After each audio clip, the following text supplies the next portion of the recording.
Banyak sekali nasabah pinjol yang stres gara-gara ketika galbay pinjol. Padahal kan sebenarnya pinjol itu bisa lunas dengan asuransi. Makanya di sini saya mau bahas biar kalian itu tahu. Assalamualaikum warahmatullahi wabarakatuh, teman-teman semuanya. Pada kesempatan video kali ini saya ingin membahas terhadap yang namanya masalah galbay pinjol. Ini banyak banget yang membahas ya, yaitu masalah tentang asuransi. Namun di sini saya juga pengen bahas, tetapi sedikit mengkritisi karena banyak sekali yang menjelaskan sistem asuransi pinjol ini masih salah kaprah atau salah paham, teman-teman ya. Dan disclaimer ya, kalian juga bisa mengkoreksi apa yang saya ucapkan nanti atau yang ingin saya jelaskan nanti. Dan kalian juga bisa nonton-nonton dulu video-video yang di luaran sana, youtuber-youtuber luaran sana. Tapi saya pengen mengkonfirmasi hal itu ya, karena saya lihat banyak juga yang memberikan edukasi masalah pinjol, yaitu khususnya pada asuransi, tapi masih banyak yang salah kaprah. Oke, di sini saya mau bahas aja. Jadi memang benar ya, kalian harus tahu dulu bahwa pinjol itu sekarang sudah di cover asuransi. Yang dulunya mungkin enggak, sekarang itu udah di cover sama asuransi. Sama halnya dengan pihak perbankan. Jadi kalau misalkan fungsinya apa sih dulu sih sebenarnya? Fungsinya apa dulu asuransi itu ada? Karena asuransi itu fungsinya adalah membayar hutang nasabah ketika nasabah itu meninggal. Dan ini fungsinya agar tidak dibebankan atau tidak keberatan anak turunan nasabah yang punya hutang tadi ya. Jadi bukan berarti ketika ada asuransi pinjol itu auto lunas 100% ketika kalian masih hidup, enggak. Jadi fungsinya asuransi itu adalah konsepnya gini, contoh ya. Kalian itu punya utang lah di pinjol atau di bank. Konsep asuransi pinjaman ini sama aja ya, baik pinjol dan juga bank, hanya berbeda mekanisme sedikit, tapi kalau secara gampangan simpelnya itu hampir sama persis teman-teman. Nah, contoh gini, kalian minjem uang di pinjol atau di bank, nominalnya 100 juta nih kan. Nah, 100 juta ini cicilannya misalkan sampai 2 tahun lah ya, gampangnya 2 tahun gitu. Ternyata kalian baru bayar 3 bulan ya, nyicil baru 3 bulan, kalian itu ya, nama kalian sendiri nih, si A lah. Si A ini minjem uang di pinjol 100 juta, setelah 3 bulan dia nyicil, ternyata dia meninggal dunia, bos, meninggal nih.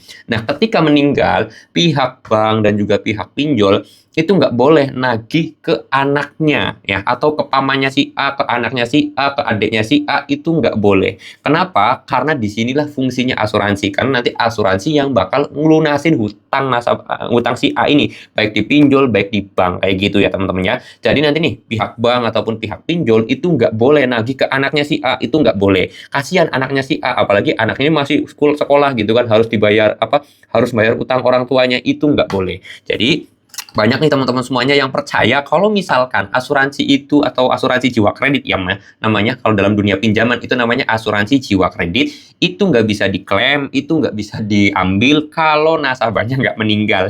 Jadi kalau kalian itu berpikir asuransi itu bisa auto lunas langsung gitu ya, kalian masih hidup terus kemudian utang kita langsung dibayarin oleh asuransi, itu salah kaprah, itu salah total. Nah, asuransi mau bayarin utang kita itu ketika kita meninggal, nah kayak gitu. Dan saya amit-amit nggak mau. Jadi buat teman-teman semuanya nih, terutama yang saya sayangkan adalah para youtuber-youtuber yang menerangkan asuransi ini. Jadi bang, berarti utang kita nggak lunas dong walaupun udah bayar asuransi atau utang kita di cover asuransi? Jawabannya enggak, kalau kalian masih hidup. Kalau kalian udah mati ya baru bisa asuransi itu membayarkan hutangnya. Tetapi ya teman-teman semuanya, saya mau belak-belakan juga nih.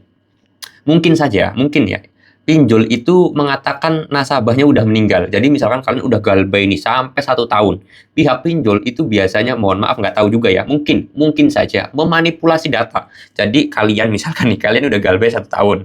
Terus kemudian ternyata nasabah nih nggak bayar-bayar nih. Pinjol mungkin saja memanipulasi datanya. Nasabah, kamu udah meninggal. Si A tadi udah meninggal. Padahal dia masih hidup.